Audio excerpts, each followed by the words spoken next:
Vamos a trabajar la primera sesión del Antiguo Testamento. En este caso hablo del Antiguo Testamento 1, pero dividido en 3 partes. Primeramente estoy hablando de Pentateuco, 2 libros históricos y 3 libros sapienciales. ¿Te gusta estudiar la Biblia? ¿O quizás tienes algunas preguntas sin contestar? Pues esto es para ti. El Centro de Restauración Edificando Vidas presenta Teología desde la perspectiva del Pastor Cuello. Tiene el propósito no de destruirte, sino de acelerar el propósito de Dios para tu vida. Y con todos nosotros, el Pastor Cuello.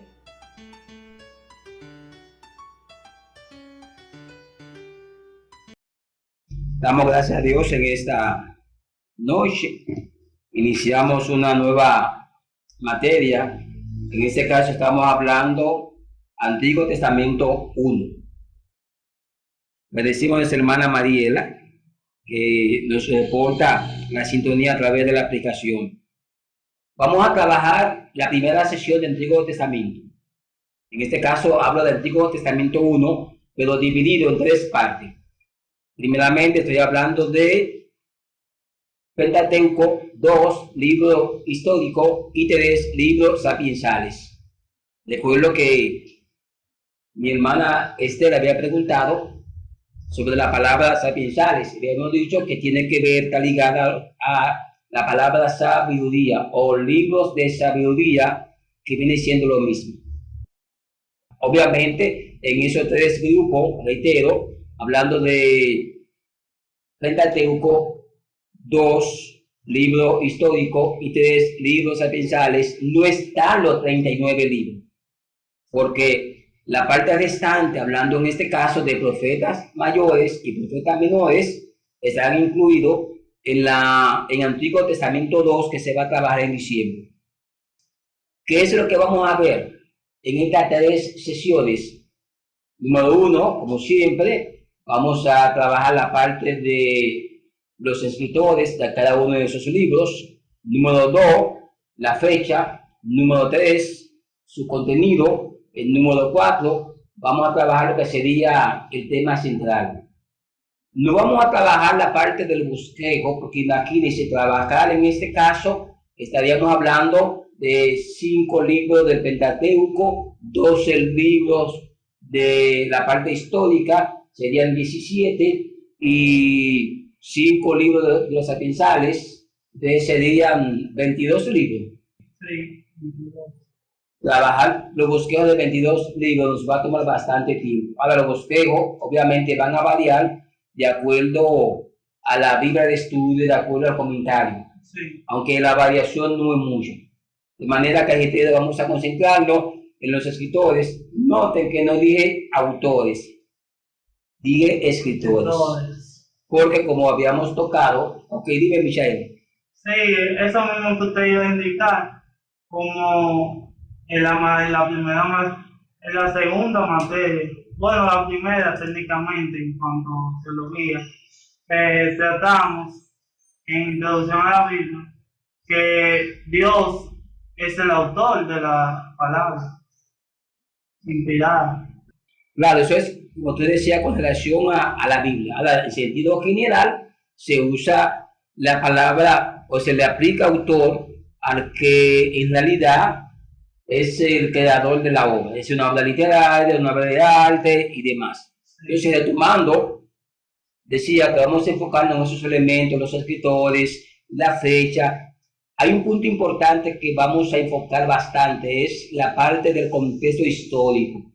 Porque el contexto histórico, en algunos casos le llaman trasfondo histórico, que viene siendo lo mismo, donde se trabaja, obviamente, aparte de la fecha, se trabaja el rey o los reyes de esa época, la parte cultural como tal, que nos ayuda a entender, a tener una mejor comprensión del texto.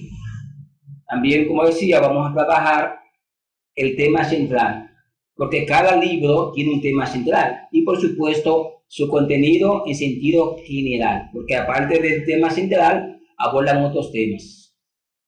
Ahora, empecemos explicando de manera conceptual la palabra testamento. Dije testamentum, ¿notado? Testamento. Testamentum, no dije testamento. Esa palabra viene de piel.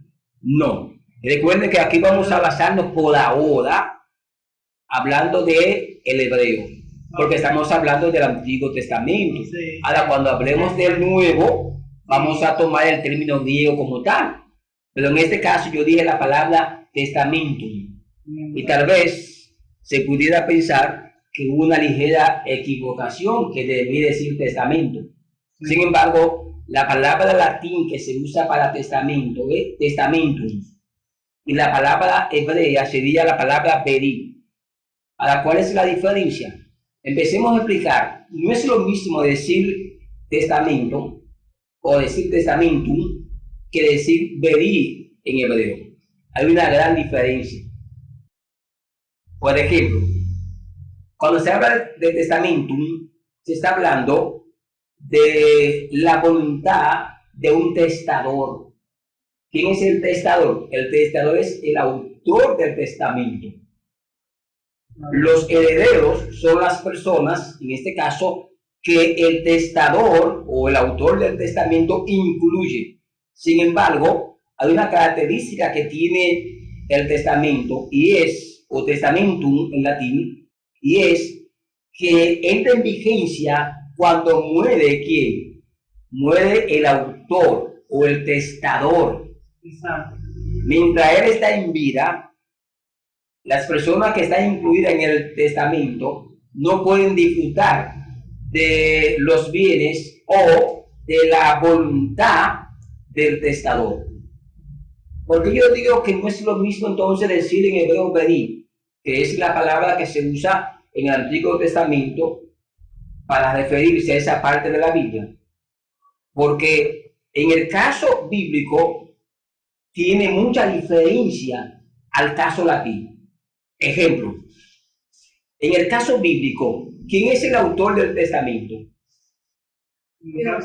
Sí, hablando del Antiguo Testamento, porque ya en el Nuevo, después de que perdimos un nuevo pacto que no lo vamos a tocar. En el caso del Antiguo Testamento, ya dijo Esther, Dios.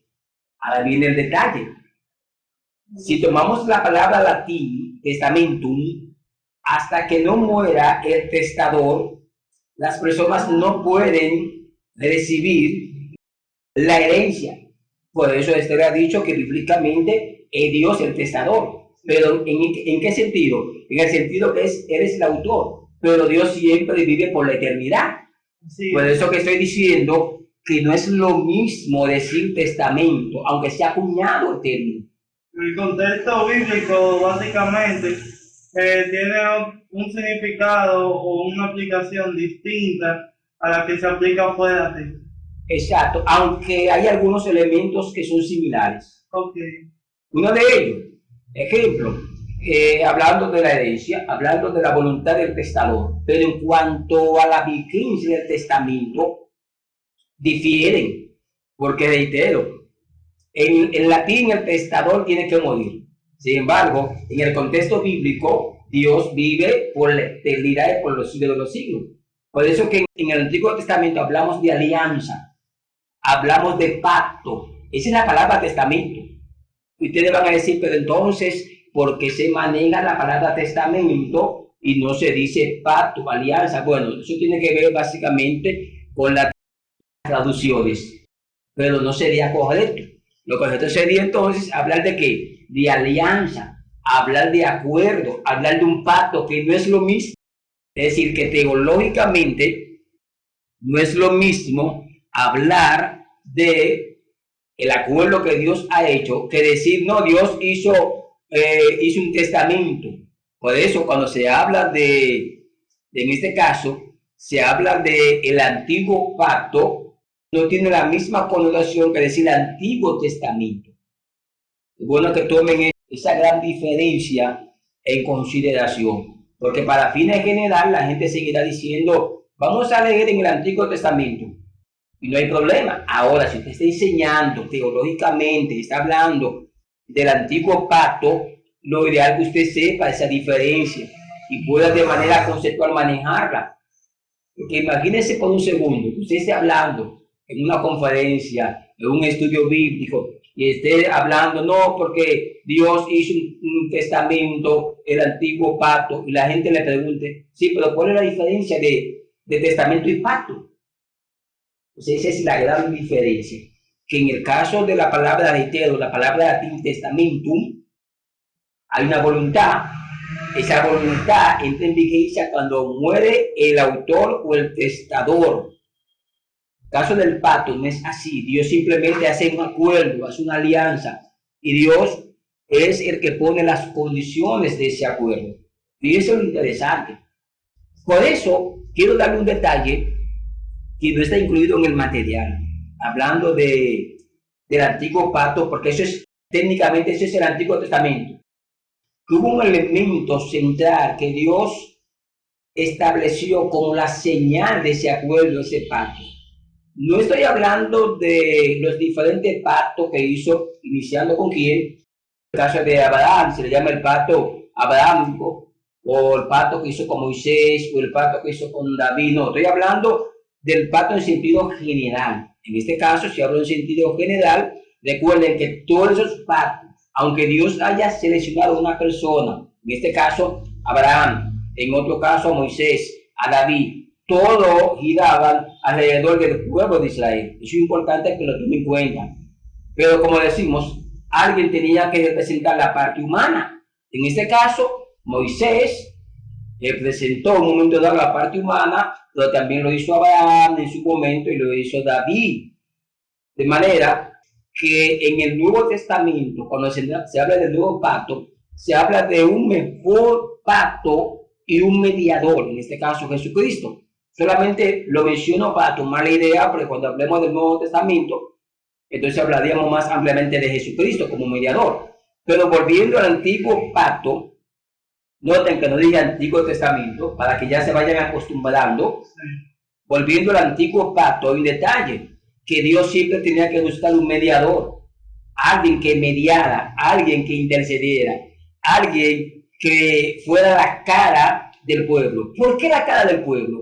Porque el pueblo no estaba en la condición espiritual, moral, de pactar directamente con Dios. Por eso Dios siempre buscaba a alguien. Ya en el caso de Abraham es entendible porque Dios le estaba dando forma al pueblo. Pero ya en el caso de Moisés tenemos esa particularidad, que el pueblo no estaba apto para Dios pactar directamente con ellos, sino que Dios necesitaba un mediador. Ahí es donde entra la figura de Moisés. De hecho, en un momento dado, el pueblo le dijo a Moisés que hablara él con Dios y no ellos, porque ellos, si hablaban con Dios, iban a morir, porque ellos entendían su condición, que no estaban a la altura para hablar con el Señor. Ahora ya hice mención del mediador, pero decía que hubo un elemento que el Señor estableció para que fuera la señal del pacto. Y me gustaría tocarlo antes de entrar ya a ver las diferentes sesiones. En este caso vamos a hablar de 3 sesiones. Recuerden que nuestra Biblia está dividida en 5 sesiones hablando de la parte del Antiguo Testamento. Rápido se la menciono, ya mencioné 3, en la parte introductoria, porque hice mención del Pentateuco, libros históricos, ¿qué más? Libros sapiensales o de sabiduría. Entonces la cuarta sería profetas mayores y quinta profetas menores. Pero antes de, hay un elemento que el Señor les dejó, en este caso al pueblo, como señal de ese antiguo pacto. Noten que no dice Antiguo Testamento. Obviamente ustedes no es que no pueden usar la palabra Antiguo Testamento porque las personas están acostumbradas a escucharlo. Para fines teológicos, para fines de enseñanza, es importante tener esa información en cuenta. Dios dejó un elemento como señal de ese antiguo pacto, de esa alianza, de ese acuerdo, de ese convenio. Y de hecho el convenio lo hizo Dios. Con Moisés no fue David, no. El convenio lo hace el Señor, ese acuerdo. Para Dios confirmar el pacto dejó un elemento. establecido. Y es lo siguiente. De ahí viene su nombre, de hecho, el arca del pacto o el arca de la alianza. Ese fue el elemento que Dios físicamente dejó para que simbolizara su presencia en medio del pueblo. En otras palabras, que Dios selló el pacto. En este caso, estoy hablando partiendo de Moisés, porque antes de Moisés, Dios había pactado con Abraham. Pues recuerden que ese pacto, aunque de hecho se dice que el pacto con Israel, siendo Moisés el mediador, porque la gente dice el pacto con Moisés, pero Dios no pactó con Moisés, Moisés fue el mediador, que es la diferencia. La gente reitero tiende a decir, no, porque el pacto que Dios hizo con Moisés, no, sí el pacto que Dios hizo con Abraham. Dios sí pactó con Abraham directamente, pero con Moisés no fue que pactó, Moisés fue el mediador. De hecho, en la carta a los hebreos, ¿cómo se menciona a Moisés? Como mediador de ese pacto. Entonces, es contraproducente que al mismo tiempo alguien sea el mediador y también directamente se esté pactando con él. O sea, como que hay una contradicción. Sí. Aunque técnicamente Moisés, como parte del pueblo, pertenecía al pacto, pero Moisés, su función era mediar, ser el medio, el intercesor, el puente, el vínculo. Ahora retomo, porque ya hice mención que Dios sí pactó con Abraham, porque con Abraham está la diferencia, que estaba Dios pactando y todavía el pueblo de Israel no existía como pueblo. Pudiéramos usar la frase que estaba en los lomos de Abraham, hablando en el sentido figurado de que todavía ese pueblo no había nacido. Por eso es que el pacto que Dios hace con Israel en el monte Sinaí, siendo Moisés mediador, se dice que es una continuidad del pacto que Dios había hecho con Abraham. Que aunque muchos escritores de la Biblia a veces suelen como presentarlo por separado, pero en realidad no existe en esa línea de tiempo con relación a Israel pacto separado, sino es continuidad del mismo pacto. En otras palabras, no hay forma alguna de que la gente pueda decir, bueno, Abraham, el pacto con Abraham fue uno, con Israel fue otro, en el Sinaí no, es el mismo pacto, es una continuidad del pacto. Lo que sí es que se puede ver que hay elementos agregados en esa continuidad del pacto. Voy a mencionar uno de ellos. Cuando Dios pacta con Israel, agregó el elemento de la ley. Cuando Dios pacta con Abraham, el elemento era promesa. Cuando usted va al libro de Génesis, va a notar que Dios pactó con Abraham y le prometió muchas cosas. Le prometió darle la tierra, ensanchar, que su descendencia iba a heredar la tierra, pero fueron promesas. Dios le dio un conjunto de leyes a Abraham, fueron promesas. Mientras que en la continuidad del pacto con Israel, sí, Dios le dio un conjunto de leyes y de normas. Entonces esa es la diferencia, que hay continuidad en el pacto hecho a Abraham, pero Dios siempre le agregaba algún elemento. Ustedes van a decir, posiblemente, ¿y dónde entra el nuevo pacto con Cristo? Es una continuidad también, pero no voy a tocarlo porque estamos en el antiguo pacto, o como se suele llamar en el Antiguo Testamento. Pocas palabras que cada pacto, cada sesión de los pactos, no es un reemplazo del anterior, sino una continuidad. Exacto. Pero eso es obviamente con relación a quién, con relación partiendo desde Abraham Hasta Cristo. Exacto, hasta Cristo. Sí. Es una continuidad. Por eso hay que manejar el concepto cuando se habla del nuevo pacto en el Nuevo Testamento. Hay que saberlo manejar. Claro, no lo voy a tocar ahora, pero hay que saberlo manejar. Porque a veces se presenta ese nuevo pacto como una sustitución del antiguo. Y no existe tal sustitución, hay una continuación. Que asimismo como Dios, a través de Moisés, siendo el mediador, agregó un código de leyes y de normas, hablando de 613 leyes, asimismo viene con la figura de Cristo. Dios agrega nuevos elementos a través de ese nuevo mediador. Por eso, cerrando la idea del nuevo pacto, Pablo nunca presenta al nuevo pacto como una sustitución del antiguo pacto, sino que de hecho Pablo lo que dice es que Dios de ambos pueblos, ¿de cuáles? Pueblos, de un lado Israel, de otro lado los gentiles, toda la pared que lo separaba y lo unió, hizo un solo pueblo. Ve el concepto que Pablo maneja, porque hay una continuidad. Ahora, volviendo al elemento que el Señor dejó el arca del pacto. Me voy a detener un momentico en el arca del pacto por la sencilla razón que los puntos que voy a tocar a continuación con relación a las 3 sesiones son puntos generales y son comunes. Fíjense lo interesante. Esa arca representaba, ya había dicho, representaba la presencia de Dios que había sellado, estaba certificando el pacto. En el caso de Abraham, Dios lo certificó. ¿Cómo lo certificó? Derramando sangre. Por eso hubo un sacrificio a Abraham.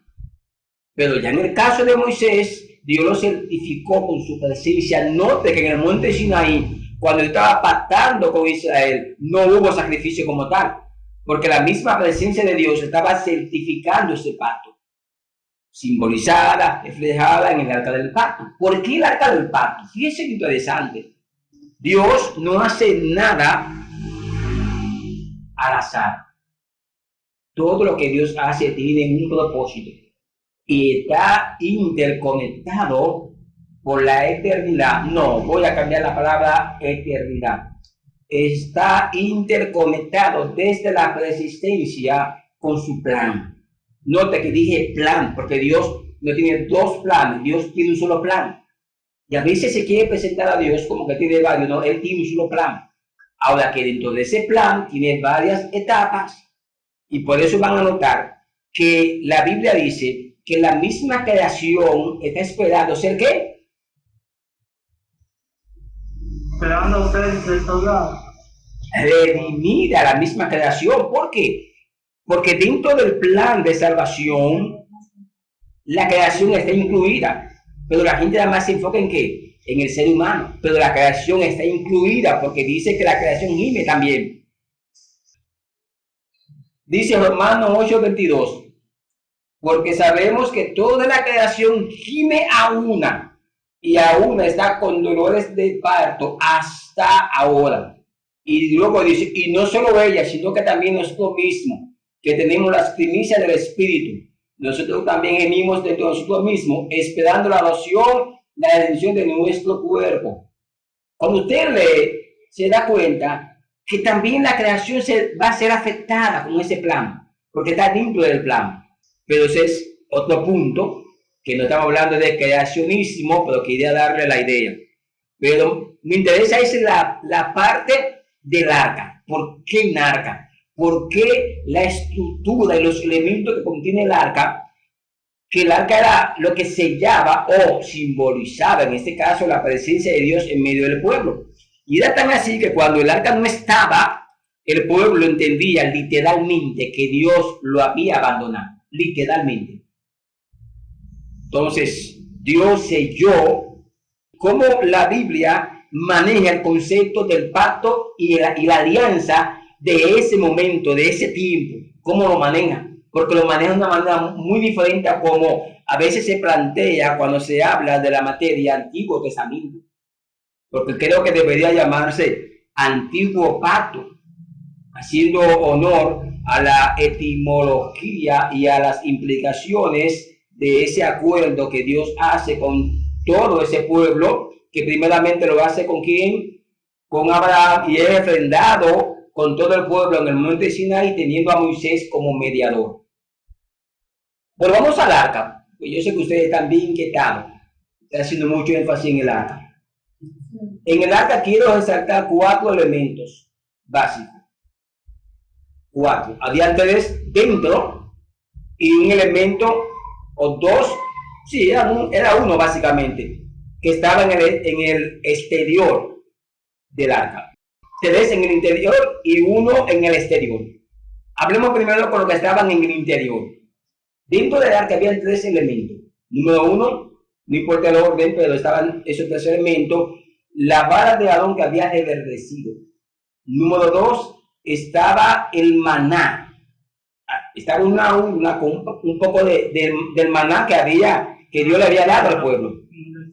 Pero estaba las 2 tablas del testimonio que Moisés había quebrado. ¿Lo recuerdan? ¿Por qué? Recuerden que inicialmente Dios le dio 2 tablas. Sí. Y Moisés se la quebró. Sí. Esas 2 tablas estaban ahí también. Ahora, el elemento externo era que encima del arca habían 2 querubines.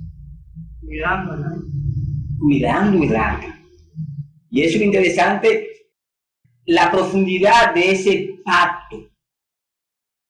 Porque muchas veces la gente como que lo ve de una manera y lo presenta que el nuevo como que relegó o sustituyó el viejo. Pero la gente no entiende que el nuevo es una continuidad. Y lo mismo requerimiento implicativo, luego les digo por qué digo implicativo, están vigentes en el nuevo. No han sido eliminados, porque la gente cree que no, ya eso fue abolido. Sí, pero ¿qué fue lo que fue abolido? Ese es el punto. Del antiguo, ¿qué fue lo que fue abolido? ¿Y qué es lo que se mantiene vigente en el nuevo? La gente va a decir, no, y esto que aquello no. Lo que fue abolido fue lo siguiente. Vamos a cambiar la palabra abolido, porque abolido suena como que fue ya erradicado. No fue abolido, fue sustituido en la palabra. Todo lo que giraba alrededor de el sacrificio de expiación. ¿Por qué sustituido? Porque antes de, en este caso, del mediador del nuevo pacto, ya tengo que, aunque no quiera tocar algunas cosas, para que podamos apreciar con mayor profundidad el antiguo pacto. Porque no podemos entrar a las sesiones, porque todo lo que vamos a ver en las sesiones gira alrededor de esta verdad. Si no la conocemos, no la comprendemos, entonces no vamos a entender con amplitud las sesiones que vamos a tocar. ¿Por qué digo que fue sustituido? Porque ahora tenemos a Cristo como el Cordero. Pero como que hubo un sacrificio, se sacrificó un Cordero, que era lo que hacía el sumo sacerdote una vez al año, que entraba al lugar santísimo y ofrecía un sacrificio por la expiación de todo el pueblo. Entonces Cristo lo hizo. No fue que él lo abolió el sacrificio, no. Él hizo uno perdurable. Él hizo uno que tenía continuidad en el tiempo. Porque la gente dice, no, hubo el sacrificio como quiera. La única diferencia es que el de Cristo es continuo. Fue un solo, pero tiene una continuidad en la línea temporal del mundo físico. Ese es el detalle. Pero no se abolió como tal. No. Ahora sí, Michael. Usted mencionó una palabra varias veces y fue expiación. Yo tengo un concepto de eso, pero quiero confirmar si es lo que yo pienso. La expiación está muy ligada a la función de un redentor en Israel. Primero voy a explicar qué es un redentor. ¿Ustedes recuerdan el caso de Ruth? ¿Lo recuerdan? Sí. Que ella viene ¿con quién? Con su suegra. Y la suegra le dice que, oye, que se devolviera porque no podía ya por su edad tener más hijos. Y como quiera ella sigue. Ella dice, no, tu pueblo será mi pueblo y tu Dios será mi Dios. Pero había un detalle, que cuando ella llega al lugar donde era, en este caso, la suegra de Ruth era Noemí, la gente confunde, porque como la israelita era Noemí, no Ruth, me diga el detalle, Ruth era pagana. Entonces la gente confunde que se está hablando de Ruth, pero como que Ruth es la suegra, y no es así. Ruth era la nuera. La nuera, era la nuera.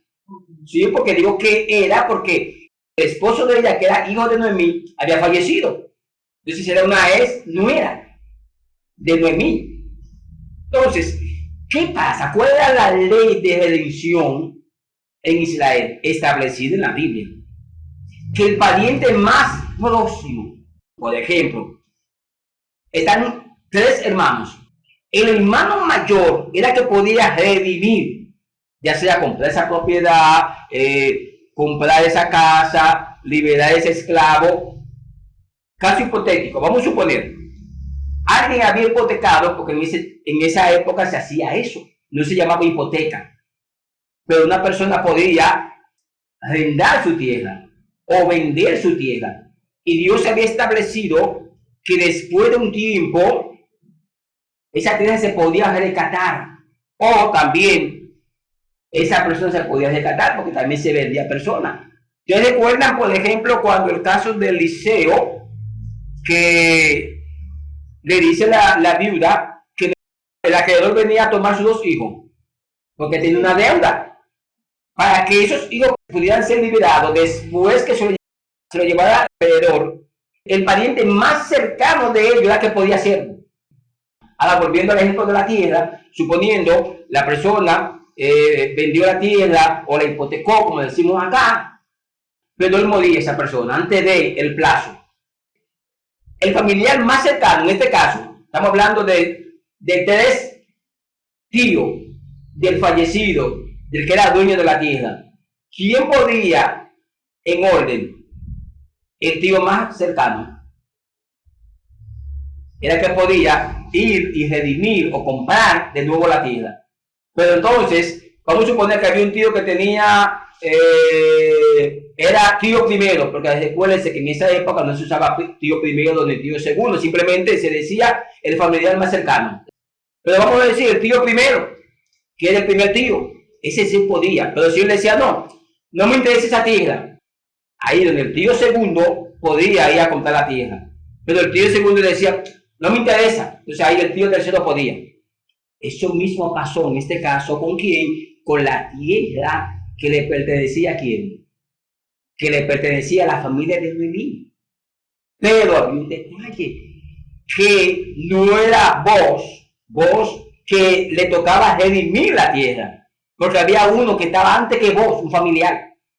Y de ahí que viene la expresión, ¿quién puede redimir? El pariente más próximo que te podía rescatar. De ahí que viene la idea de expiar, de expiación. Alguien que por ti pagaba la culpa, expiaba tu culpa, pagaba un precio y ya tú no tenías que pagarlo. De ahí es la función de Cristo. De ahí que viene la idea que una vez al año el sumo sacerdote entraba al lugar santísimo a pagar la culpa por el pueblo. Pero tenía que hacerlo todos los años, porque ese sacrificio no tenía validez en la continuidad de la línea del tiempo del ser humano. Solamente era válido por un año. Únicamente, por eso todos los años había que el mismo proceso renovarlo. En cuanto a Cristo, no era así, una vez y por siempre. En otras palabras, Cristo no abolió. De hecho, Pablo dice que Cristo no vino a abolir, sino a cumplir la ley. Y la gente cuando hace ese enfoque del antiguo pacto, dice, no, Cristo abolió. No, Cristo no abolió, Él la cumplió. Entonces, lo que yo no podía hacer en la ley, ahora Cristo lo ha cumplido por mí. Y no quiere decir que yo fui absuelto de la ley, sino que alguien ha cumplido de manera perpetua esos requerimientos de la ley que yo en mi condición como tal no podía cumplir. Yo tengo una pregunta. Cuando se está hablando de Noé sobre la pareja de animales, y dice que solamente entre una pareja de animales que son impuros, algo así. ¿A qué se refiere con impuro? De que es una forma de proteger al pueblo de Israel, de animales que son vulnerables como enfermedad y eso. No necesariamente.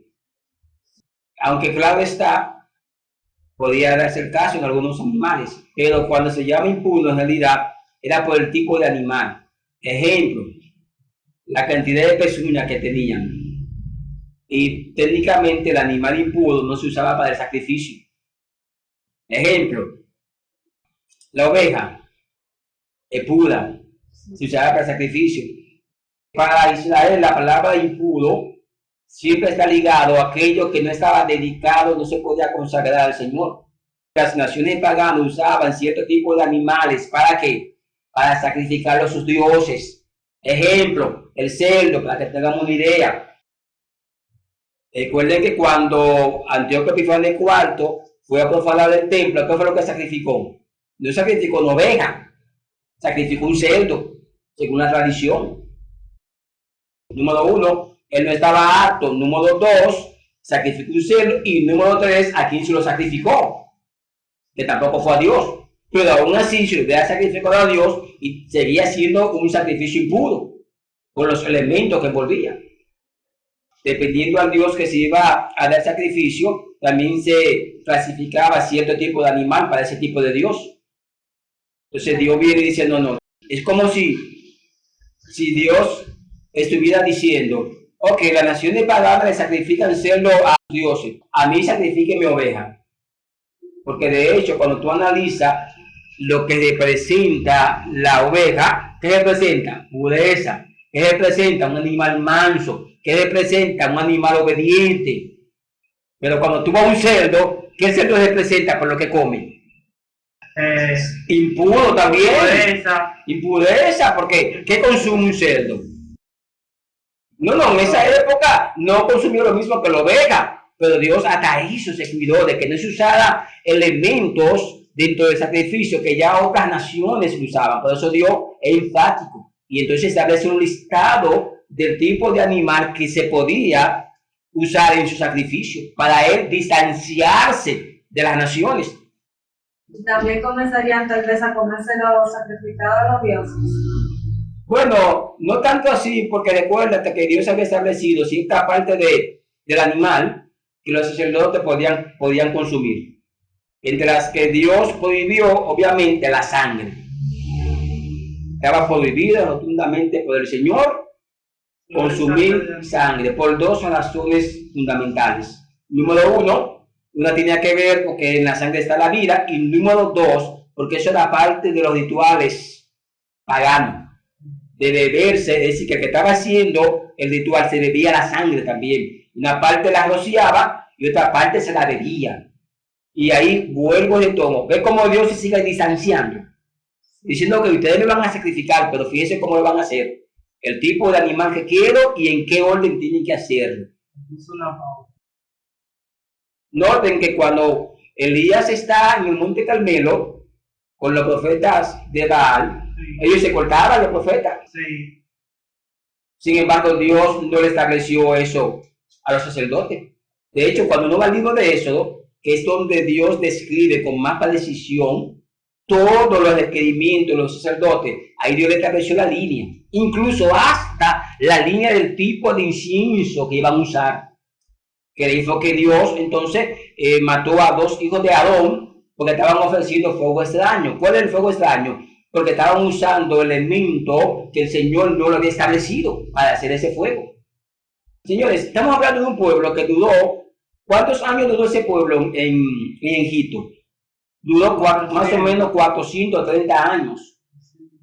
Recuerden que duró 400 años cautivo. Una cosa es los años cautivos, otra cosa es la totalidad de los años. Manejen ese dato.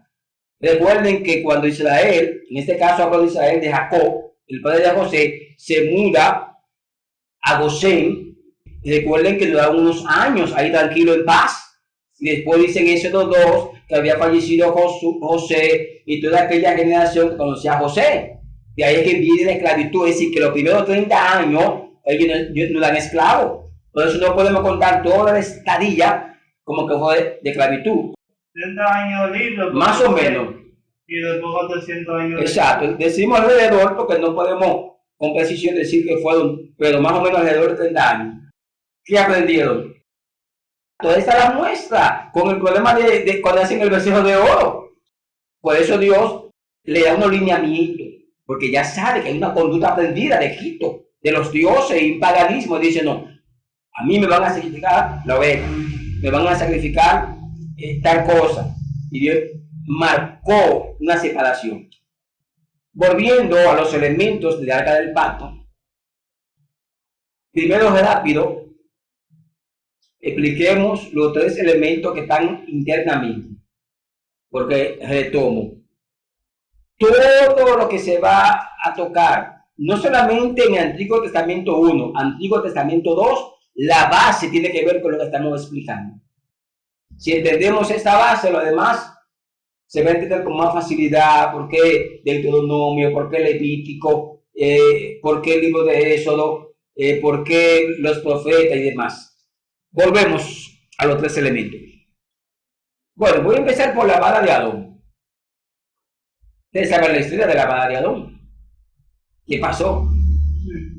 La vara de Aarón es interesante porque hubo un momento dado que Coré, bueno, ustedes han escuchado la rebelión de Coré.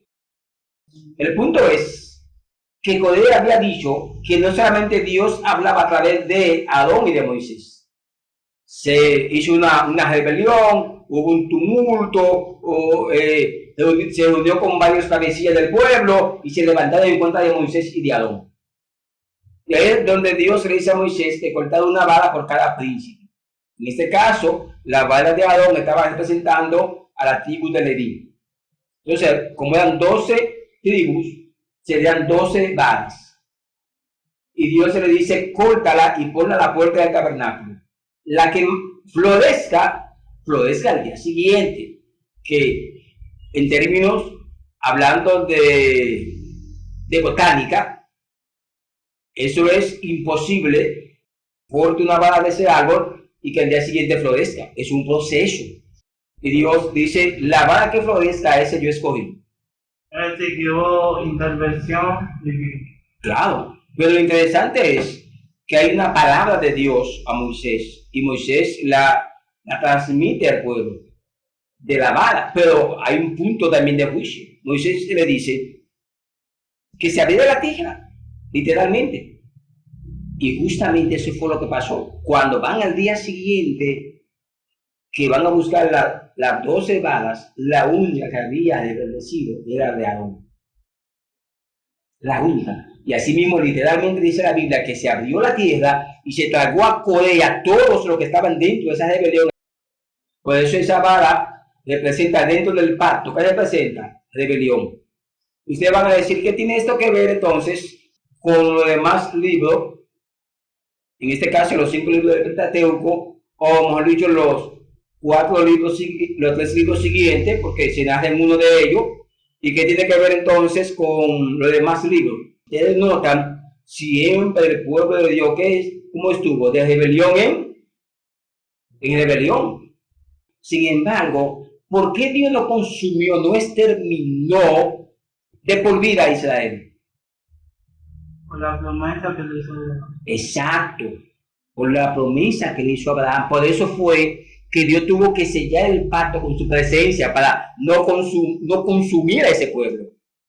Porque el pueblo iba a estar en constante rebelión contra él. Yo sé que tal vez alguien pudiera pensar, sí, pero recuerden que Dios iba a consumirlo y Moisés intercedió. Que Dios le hace la promesa a Abraham que él iba a esa tierra a la descendencia de él, pero hay detalle. Dios lo iba a consumir, pero dentro de su conocimiento anticipado, Dios había entendido que alguien iba a interceder, llamado Moisés, y por eso de antemano le dice a Abraham que le va a dar esa tierra a su descendencia. Porque no tiene sentido que si Dios iba a consumir al pueblo en el tiempo de Moisés, no le iba a hacer la promesa a Abraham que de su descendencia le iba a dar esa tierra. Alguien podría decir, sí, pero entonces ahí está la descendencia de Ismael. No, pero Dios le había dicho que la línea venía a través de ¿quién? A través de Isaac. Y el pueblo que estaba ahí en rebelión era el que venía por la línea de Isaac, no por la línea de Ismael. Pero Dios en su conocimiento anticipado entero había visto a futuro que Moisés iba a interceder. Y en base a esa intercesión, entonces Dios no iba a destruir el pueblo. Por eso de antemano le hace la promesa a Abraham. Dios no se contradice. De manera que saliendo ya de la vara, hablemos del segundo elemento. Y es las 2 tablas del testimonio. Ustedes saben qué pasó con esas 2 tablas. ¿Recuerdan? Moisés la... ¿Pero por qué las rompió? Porque recuerden que Moisés había subido al monte a hablar con Dios. Y dice el pueblo que Moisés se había dilatado la narrativa en el texto. Y ahí es donde el pueblo dice a Aarón, no sabemos qué ha pasado con Moisés. Le haga dioses para decir que esos dioses los sacaron de Egipto. Y ahí es donde Aarón le dice, bueno, den lo que ustedes tienen y funden un becerro de oro. Y Dios le dice a Moisés, oye, el pueblo está desenfrenado. Ahí es donde Moisés baja y rompe la tabla. Entonces esa tabla tiene una doble implicación, porque está simbolizando la idolatría del pueblo, o de idolatría, aunque se relaciona con rebelión, pero técnicamente ahí está hablando de idolatría. Pero también está representando, ¿sabe qué? Con relación a Moisés. Una inflación de... Claro, ahí está representando, vamos a decir, uno de los fallos que cometió Moisés, y fue que permitió que la ira tomara control de él. ¿Por qué no debió pagar con la tabla? Porque rompe la tabla que Dios le da. No tiene sentido que tú rompas la tabla, algo tan sagrado que acaba de darte Dios. Y eso me gusta porque estamos hablando de un hombre que acababa de estar tu fe con Dios. Y Moisés, bien manso. Es decir, que ya el pueblo lo tenía hasta aquí. Eso es para que uno pueda notar que si no se lleva del pueblo, hablando a nivel de liderazgo, hay un momento dado que el pueblo te puede hacer fracasar.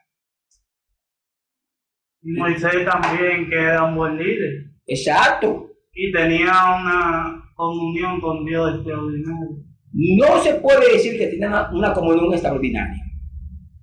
Bueno, ahí perdió la comunión. Tampoco la perdió. No la perdió, güey. Vamos a explicar. Porque comunión no es los mismos elementos que... Es que vamos a explicar. Es que ya el concepto de comunión se maneja en el Nuevo Testamento porque tenemos el Espíritu Santo dentro. Verdad, sí. Ya en el Antiguo no se maneja el concepto de comunión. Entonces de intimidad con Dios. Exacto, ahí sí podemos decir intimidad, que Moisés hablaba con Dios. Por eso hay que entender los términos de acuerdo a la época. En el Nuevo Testamento sí, porque ¿qué es comunión? Cosa en común. Pero ¿quién es que te hace tener cosas en común con Dios? Es el Espíritu Santo que está dentro de ti. En el contexto de Moisés, aunque la gente dice, no, Moisés perdió la comunión, es que no puede hablar de comunión. Ya la comunión se hace mención en el Nuevo Testamento y es por la característica del Espíritu Santo que ahora está habitando en las personas que aceptamos a Cristo. Pero Moisés perdió la compostura, perdió el control, la ira tomó control de él y lo pagó con lo menos indicado, que fue lo que el Señor le había entregado. Así mismo. Y también en una ocasión, ya que estamos hablando de la ira de Moisés, él hizo algo que lo bloqueó para entregar a la tierra prometida. ¿Qué hizo? Que golpeó una piedra. Déjame explicar esto, para entonces retomar el asunto de la tabla. Moisés no entró a la tierra prometida porque golpeó la peña. No fue por eso. Porque a veces nosotros nos olvidamos del contexto. Y el contexto es importante, señores. A nivel de comprender el texto, señores, si obviamos el contexto, vamos a tener, pero serio problema. Todas las referencias que yo escucho y que he tenido la oportunidad de leer con relación al por qué Moisés no entró a la tierra prometida, se basan en que fue porque golpeó la peña. Y cuando uno lee detenidamente la referencia, no fue por eso. Incluso el mismo Dios le dice a Moisés, ¿por qué no va a entrar a la tierra? Capítulo 20. Rápido voy a leer. Llegaron los hijos de Israel, toda la congregación, al desierto de Sin. En el mes primero, y acampó el pueblo en Cádiz. Allí murió María, y allí fue sepultada. Y porque no había agua para la congregación, se juntaron contra Moisés y Aarón. Y habló el pueblo contra Moisés, diciendo, ojalá hubiéramos muerto cuando aparecieron nuestros hermanos delante de Jehová. Muramos Luego dice el 4. ¿Por qué hiciste venir la congregación de Jehová a este desierto? Para que muramos aquí nosotros y nuestras bestias.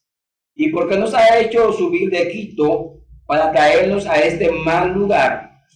No es lugar de cementera, de higueras, de viñas, ni de granadas, ni aún de agua para beber. Luego dice, y se fueron Moisés y Aarón delante de la congregación a la puerta del tabernáculo de reunión, y se postraron sobre su rostro, y la gloria de Jehová apareció sobre ellos. Luego dice el 7, y habló Jehová a Moisés diciendo, atención a lo que Dios le ordenó a Moisés y a Aarón. Atención. Dice el 7. Toma la vara, escuchen, toma la vara y reúne la congregación, tú y Aarón, tu hermano, y habla a la peña a vista de ellos, y ella dará su agua, y le sacarás aguas de la peña y le darás de beber a la congregación a sus bestias. ¿Está ahí como bien? Ese fue el mandato. Ahora escuchen. Entonces Moisés tomó la vara delante de Jehová, como él le mandó. Y escuche lo que dice, reunió Moisés y Aarón a la congregación delante de la peña y les dijo, escuche lo que Moisés le dice al pueblo, oí ahora, rebeldes. Es que Moisés estaba incómodo. ¿Notaron el tono? ¿Notaron el tono? Sí.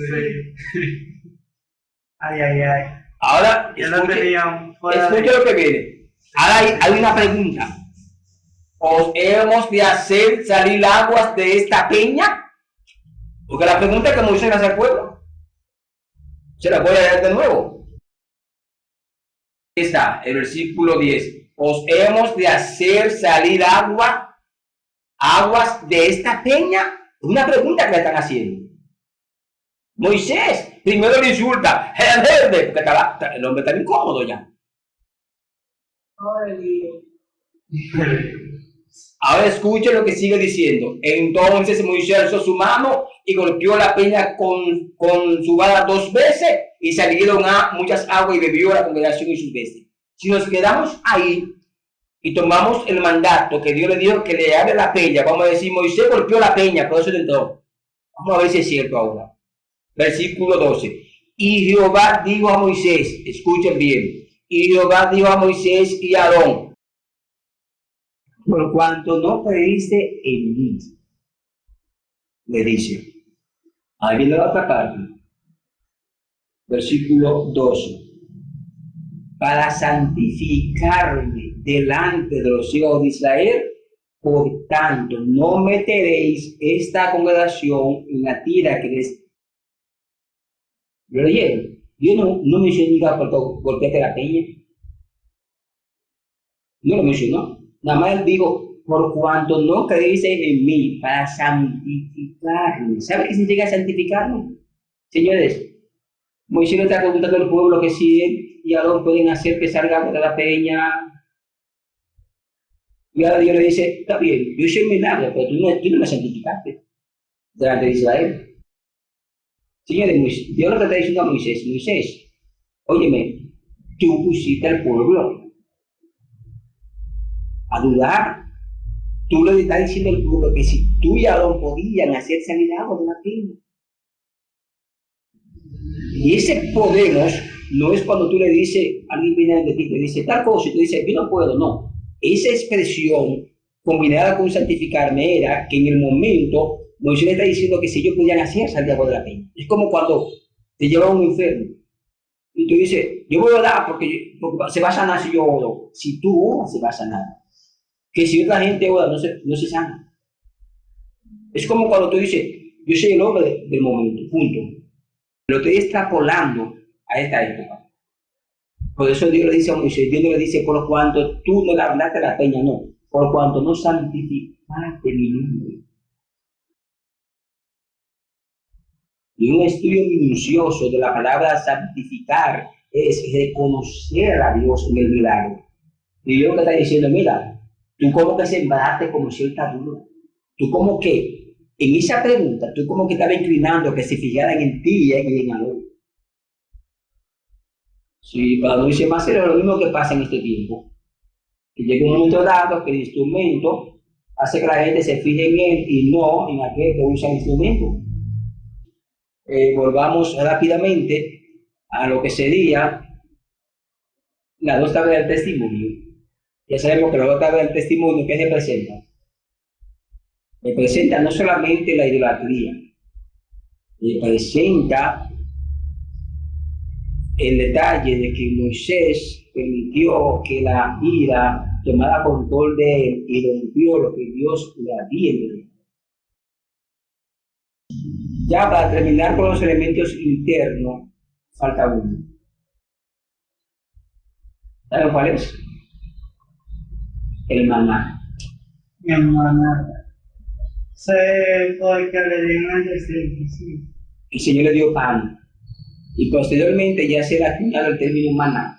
Pero Dios le dijo pan del cielo y el pueblo le dijo maná, que ya yo había dicho hace un tiempo aquí que maná es una expresión de duda, que significa que es esto, una expresión de duda. En otra palabra, el pueblo dudó de la provisión de Dios.